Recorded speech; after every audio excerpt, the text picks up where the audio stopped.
Our lesson on Lewis dot diagrams. We're working with valence electrons. Our examples over there on the right are following these three rules. I'm probably going to give you more examples in a future video. These are simple ones, but if you follow the rules, they will apply properly and you're going to get this down with enough practice. So let's look at the example of H2O, which is water. H2O, once again, is water. So the first step is to obtain the sum of all valence electrons. So you're going to add the valence electrons. So we have two atoms of hydrogen and then you have one of oxygen. So let's look at hydrogen first. You can do the electron configuration or you can look at the column that it is in. Let's just look at the column. Hydrogen is in group number 1 or column 1, which is to the furthest to the left. So therefore hydrogen has one valence electron. So you got 1 for the first hydrogen plus 1 for the second hydrogen. So notice how I have my symbols there telling me what each one is for. This is just so you can see the illustration of where I'm getting these numbers from. So 1 for hydrogen plus 1 for hydrogen, and I'm going to look at oxygen. Once again, locate oxygen on your periodic table. You're going to notice that it is in row number 16 or column number 16, group 16. So therefore, all of group 16 always carries 6 valence electrons, as you recall from this example down here. So the 6 comes from oxygen. So hydrogen, hydrogen, oxygen, H2O. So we have a total of 8 valence electrons. You're only counting the valence electrons once again. So once I know that my valence electrons, the sum of them, I'm going to move to my second rule, which is use a pair to form a bond. So what's going to happen is you're going to have two terms here. You're going to have your central atom and then you're going to have your terminal atom. You're going to probably scratch your head and say, okay, which one and how am I forming this? You're always going to have one in the middle and the rest of them are going to branch out of it. So how do you know which one's in the middle? First of all, that is called your central atom. Your central atom is the one in the middle. There's several ways of distinguishing this. The first one, the most common way to calculate which atom or which element am I putting in the middle is the one that has the least of it. In H2O, you have the least of O because you only have one. In H2, you have 2. That's the most common way of calculating it. So the element that you have the least of is the one that would typically go in the middle. Now, another way of calculating this is through something called periodic trends. There's something called electronegativity, which is the tendency of the elements to attract the electrons. And basically what that means is the further left on your periodic table that the element is, then that would typically be your central atom. Now in this instance, hydrogen is further to the left, but hydrogen usually wants to be a terminal atom on the outside. They are on the outside. Hydrogen wants to typically be on the outside. You're probably never going to see hydrogen in the middle. Hydrogen and halogens, which is column number 17, are usually going to be on the outside. So this is why the first way of doing this is why I told you it's the most common. Now, another way of doing this, and this is why it doesn't always work, but usually when chemists and scientists write out your compounds, they're going to place the central atom first at the beginning. I'll show you some examples of that later on. In this instance, we're just simply going to follow the rule that says whatever I have the least of is the one that I'm going to put in the center. So this is why I put oxygen in the center. So what's going to happen is you're going to use the symbols for the elements once again. So we have H2O, hydrogen and oxygen. H is for hydrogen, O is for oxygen. And what you're going to do is you're going to place hydrogen in the middle and you're going to draw hydrogen on both sides. Oxygen in the middle, hydrogen on both sides. Now, what's going to happen next is I'm going to use a pair to actually form bonds in between them. So what's going to happen here is, let me go ahead and erase this and redo it again so you understand how I got this. Let's assume that there are no dots. Let's assume that there's nothing in between. This is where you're at currently. Just an O and H around it. Once again, that's all you know as of now. You're following the first rule, which is to sum all of them. You have 8. What you're going to do is you're going to pair 8 around it. So you're going to form a bond first of all, which means that you're going to put at least 2 in between them. So that also means that currently hydrogen has 2, this hydrogen has 2, and oxygen has 4.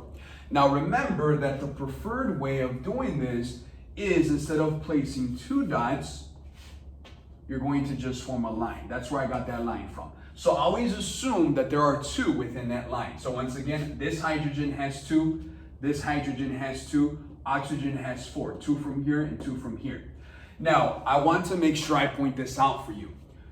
What you're focusing on is the total number of electrons. You don't really have to remember, oh, 2 of them are from hydrogen and then 6 of them are from oxygen. That doesn't matter because you're no longer working with elements separately, you're working with the whole compound as a whole. So if you have 8 in total and 4 of them are still missing because you just used 4, 2, and 2, 8 minus 4 is still 4. So let's do here the ones that I've already used. 8 minus 4 is still 4. I'm missing 4 that I need to place around my Lewis dot diagram. I had 8 in total, remember, and then you just used 4. 2 and 2. I need 4 more. Now remember that hydrogen forms a duet, which means that it can only hold up to 2. So this hydrogen already has 2, and this hydrogen already has 2. I can't add more dots around my hydrogen. They need to go around my oxygen. So as you recall, if I'm missing 4, I'm going to place 2 up here, 2 up here. I'm done with them. Now, I'm going to go back and check. Is my third rule being applied? Arrange the remaining ones, so that's what I just did. My remaining 4, I arranged them in order to satisfy the octet rule. What does that mean? I have to, at the end, go through every single element and say, are they satisfied? Are they happy? Are they full? So what's going to happen is, look at hydrogen. Is it satisfied? Is it full? Remember, hydrogen only needs 2 in order to be satisfied.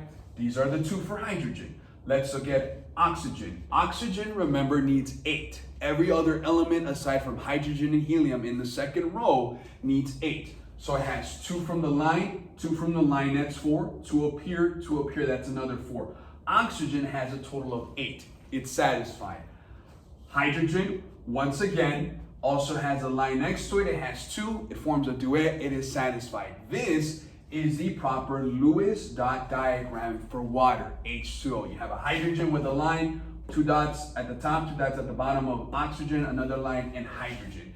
That is the appropriate way to do the Lewis dot diagram. Let me go over a couple terms in order for you to remember that. Your oxygen is known as your central atom in this example. Your H's are known as your terminal atoms. Your terminal atoms. Once again, central atoms, terminal atoms. Then the dots also have a name. The ones that are in lines are known as bonding electrons or bonding dots, bonding electrons. Bonding pairs is probably the most used term. This is a bonding pair, this is a bonding pair. Then you're also going to look at something called a lone pair. The name's right here, bonding and lone. Lone as it by itself. This is a lone pair, the one up here is a lone pair as well. So once again, this is your central atom. These are your terminal atoms. This is a bonding pair. This is a lone pair. And that is how you do a Lewis dot diagram. Follow the rules once again.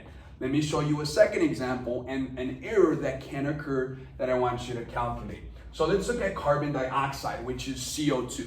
Again, you're going to follow the same rule. Rule number 1 tells me I got to find the sum of all of my valence electrons. So I'm going to find carbon on my periodic table. Once you find it, you find the group. You'll notice that the group has 4 valence electrons. That's where I get the 4 from the carbon.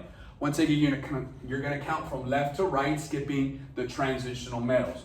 Oxygen, once again, we've already known from previous examples, because of the row that it is in, has 6 valence electrons. Remember that because there are 2 oxygen, you're going to do 6 and 6, 1 for each, because there's 2 oxygen atoms. So 4 plus 6 is 10, plus 6 is 16. You have a total of 16 valence electrons. Remember, to find the valence electrons, you can do the electron configuration, which is a long way, or you can find it on the periodic table and look at the column it is in. So you have a total of 16 valence electrons. Again, what you're going to do next is you're going to start pairing them. Before you pair them, you're gonna remember my central atom, my terminal atoms. My central one is the one that I have the least of. From C and O2, there's least of C. So therefore, I'm gonna place it in the middle. Notice how it's in the middle. So you know the answer now. Let me go ahead and erase this to show you how it is that I derived to there. We have two different answers. By the way, that one is incorrect. I'll explain it here in a second why it's wrong. So let's start by pairing them. You need at least one line in order for these to be paired. Remember that automatically gives you 2 for oxygen, 2 for oxygen, 4 for carbon. 2 on this side, 2 on this side. So you just used 4 of them. Again, 16 minus 4 is going to give me 12. I still need 12 of them left. I'm going to distribute them around my oxygen. Again, so let's do 2, 4, 6, 2, 4, 6. Now I'm not going to put dots here because there's a line already. Now, 1, 2, 3, 4, 5, 6, 7, 8, 9, 10, 11, 12, 13, 14, 15, 16. I have a total of 16. Notice how this looks exactly like that one. And you can say, well, isn't that right? You have a total of 16 valence electrons. The central atom is correct. My terminal atoms are correct. There's 2 dots around. They add up to 16. Why is this incorrect? My third rule, remember, says arrange the remaining ones to satisfy the octet rule. So I have to go through every element and see, is it satisfied? So let's look at oxygen. 1, 2, 3, 4, 5, 6, 7, 8. Oxygen is satisfied. It has 8, which is what we want. Let's look at this oxygen. 1, 2, 3, 4, 5, 6, 7, 8. It also has 8. It is satisfied. But let's look at carbon. Carbon has 1, 2, 3, 4. It only has 4. It's missing 4 more.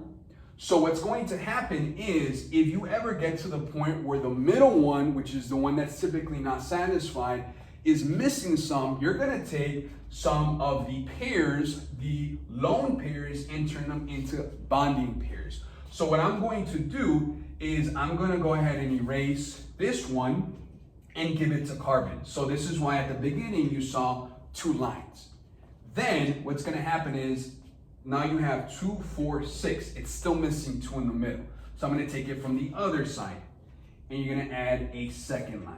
So now let's go back, and again, am I following the rules? Yes, there's still 16 valence electrons. 1, 2, 3, 4, 5, 6, 7, 8, 9, 10, 11, 12, 13, 14, 15, 16. I've done the sum. They are correct. Are they paired? Yes, they are paired. That's my second rule. My third rule is, are they all satisfied? Oxygen has 1, 2, 3, 4, 5, 6, 7, 8. That's satisfied. Carbon has 1, 2, 3, 4, 5, 6, 7, 8. Also satisfied. Oxygen has 1, 2, 3, 4, 5, 6, 7, 8. Also satisfied. Want to remind you that every line represents 2 of the dots, 2 electrons that are being shared. So even though you only see 4 here, 1, 2, 3, 4, they are shared between oxygen and carbon. So oxygen has 4 because of the lines, and carbon also has 4 because of the lines. Every line represents 2. This is why we know this one is incorrect. This is the incorrect one because carbon is not satisfied. You want to look at this one, that is the correct one. Now sometimes, and I might explain this later on, you do have certain molecules and compounds that could have multiple correctly written Lewis dot diagrams. Those are called resonance. And when you calculate resonance, there are some ways of knowing which one's the most correct, but they are all correct. In this instance, this is not resonance, this is incorrect. So you don't want to worry about that. Let me recap and then we're done. We're looking at valence electrons only. These are calculated based on the electron configuration or based on their placement on the periodic table. You're going to look for columns from left to right. All the way to the left always has 1 valence electrons. The second row or the second column always has 2. You're going to skip all your transition middles starting in row number 13. These guys have 3. Next row has 4. Next row has 5, 6, 7. Noble gases at the end always have 8. Always follow that rule. Then make sure that you understand that a line represents 2 electrons. And instead of doing 2 dots in between, you're going to do a line. You always want to bond and pair them. When you're following the rules of doing the Lewis dot diagrams, you're going to sum all valence electrons, count them correctly. By the way, if you don't add them correctly, your entire structure is going to be wrong and you're going to struggle. You got to start by doing that. It's simple math. Make sure you do it right though. Then always start by forming at least one pair in between. So I'm going to have a line in between my central atom and my terminal atom. Then I want to make sure that all of them, and sometimes you're going to have more than 3, by the way. Sometimes you'll have an element sticking out at the top and some at the bottom. It does get more complicated, but the rules are still the same. By the way, we're working with simple compounds, very basic ones, even on your worksheet. So don't worry about the complicated structures. Just follow the rule. Once you pair them, make sure that all of them are satisfied. Hydrogen is always going to have 2, which is a duet. The rest of them up until the second row are going to have 8. It's going to follow the octet. Make sure you follow that rule. Now you are able to complete all of your worksheets. I might give you some other examples the next couple of days in the lessons, but you are able to finish all of your worksheets. If there's something you're confused about, something that you need help with, please make sure you reach out. And I have a quiz on this week. Make sure you understand this once again. You guys